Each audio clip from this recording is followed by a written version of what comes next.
भाइयों को प्रणाम। आज दिनांक 4 मई 2025 सुबह के 9:20 हो रहे मेरे भाई। देखिए,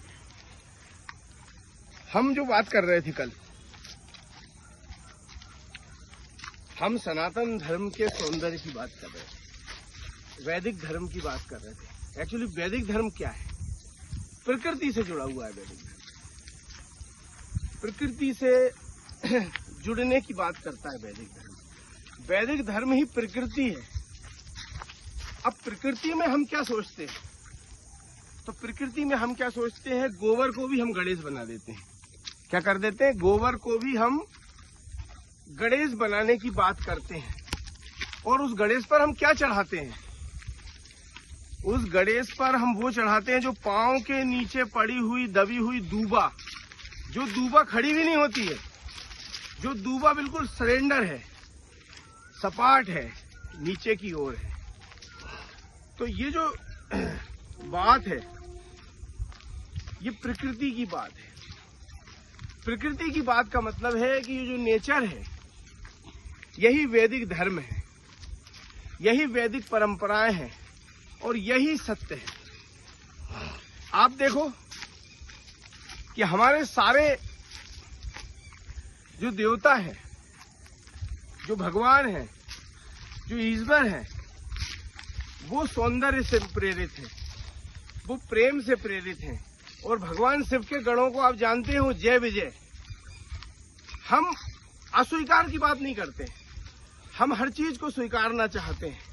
तो जो जय विजय है, जिस कल्पना को हम आगे बढ़ाते हैं कि जय विजय ही क्या है, राम से लड़ने वाले रावण के रूप में जय विजय उत्पन्न हो जाते हैं। जय विजय कंस के रूप में कृष्ण के विरुद्ध उत्पन्न हो जाते हैं। जय विजय भस्मासुर के रूप में उत्पन्न हो जाते हैं। तो जय विजय है, जो शिव जी के गण हैं, वही असुरी शक्ति के रूप में उत्पन्न हो जाते हैं। तो हमारे जीवन में और हमारे धर्म संस्कृति में जो सबसे महत्वपूर्ण बात है, वो स्वीकार्य है।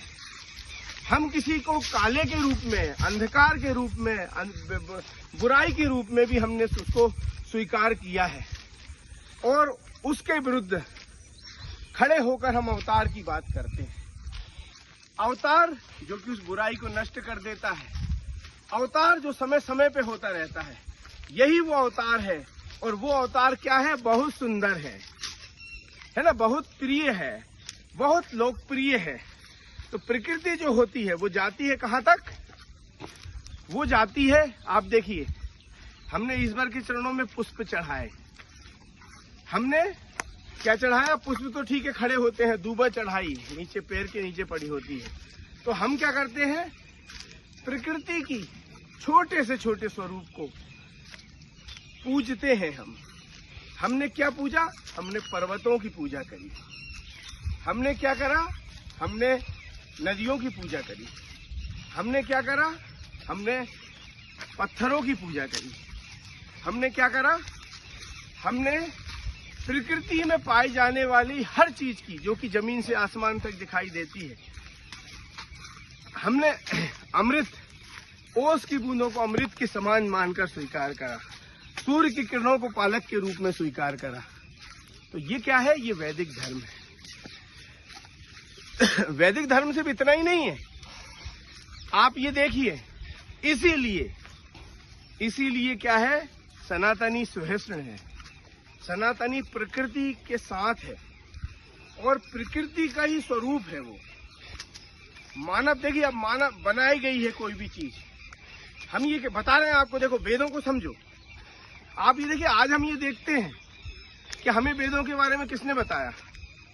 हमें किसी चीज के बारे में किसने बताया? हमारे पिताजी ने बताया। उनको किसने बताया? उनको उनके पिताजी ने बताया। उनको किसने बताया? उनको उनके पिताजी ने बताया। उनको किसने बताया? वो जो सबसे पहला आदमी था, वो कैसे आया और उसको किसने बताया? तो क्या है? ये जो परमात्मिक शक्ति है और जो वेद शक्तियां हैं, आप देखिए, आज जमीन के नीचे से कितनी प्रजातियां कॉकरोच होते हैं जो भूमि से उत्पन्न हो जाती हैं। तो हमारी माता कौन है? हम धरती को माता क्यों मानते हैं? क्योंकि जो सबसे पहला मनुष्य था और जो उत्पन्न हुआ था वो प्रकृति से, भूमि से पैदा हुआ था। ये वेद बताते हैं, ये वेदों में, ऋचाओं में बताया जाता है। और उन्होंने कहा कि ये वेदों का ज्ञान उसे कैसे मिला। तो ये जो वेदों का ज्ञान मिला, ये परमात्मा ने भान कराया। भान समझते हैं, एक मन का भान होता है, तो ये भान कर कर ये प्रकृति ने हमें दिया।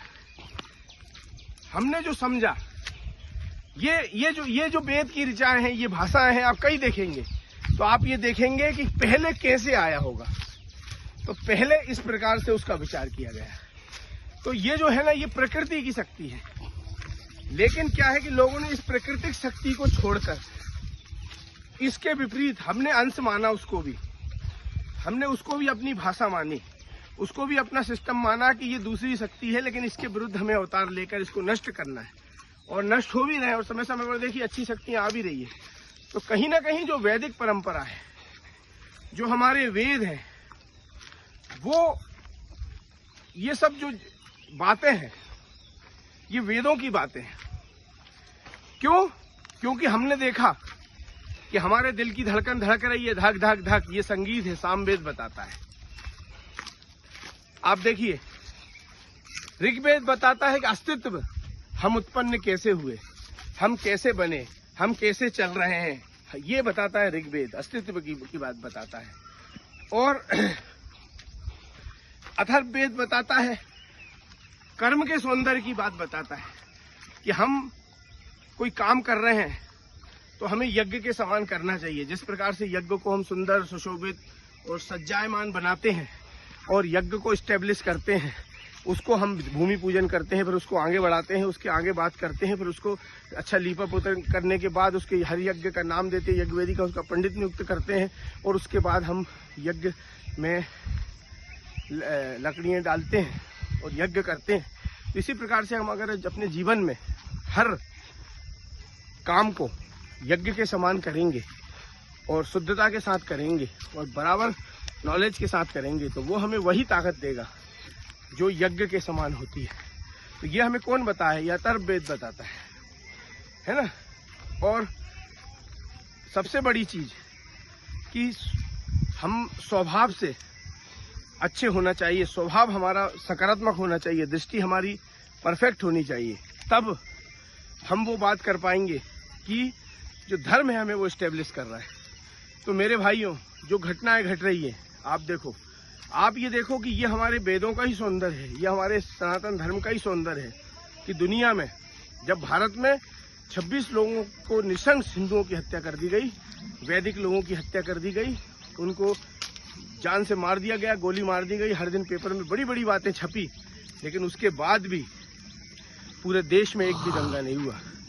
1992 में जब मस्जिद का डिमोलिशन हुआ, तो मुस्लिम लोग जहाँ रहते थे, जिस जगह पर वो अपने बहुल मात्रा में रहते थे, उन्होंने अपने किराएदारों की, उन्होंने अपने अधीनस्थ रहने वाले लोगों की निशंस हत्या कर दी थी।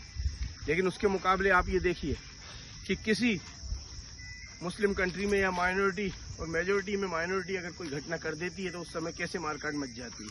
तो ये जो मूल बात है, इसको समझने की बात सिर्फ इतनी सी है कि ये हमें अपनी वैदिक परंपराएं बताती है कि हमें कैसे सहिष्णु रहना है और कैसे अपने वेदों के पालन करना है और वेदों के हिसाब से चलना है, वेदों की शक्ति का संवर्धन करना है मेरे भाइयों, है ना। आज के लिए इतना ही। आज दिनांक 4 मई 2025 सुबह के 9:20 हो रहे हैं।